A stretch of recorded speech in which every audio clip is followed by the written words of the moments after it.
je čas, da mojo Slovenijo odkrivamo tudi drugače, mogoče z vlakom.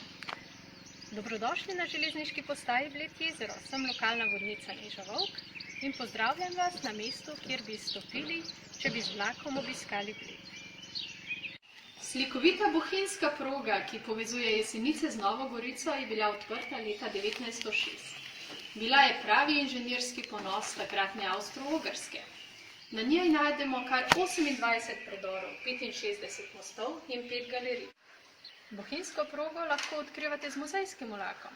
Na vlak lahko naložite tudi kolo, lahko pa se pustite zapeljati tudi pravljičnemu vlaku. Od železniške postaje vas do Blejskega jezera loči samo še kratek spust. Dobrodošli, uživajte na Bledu!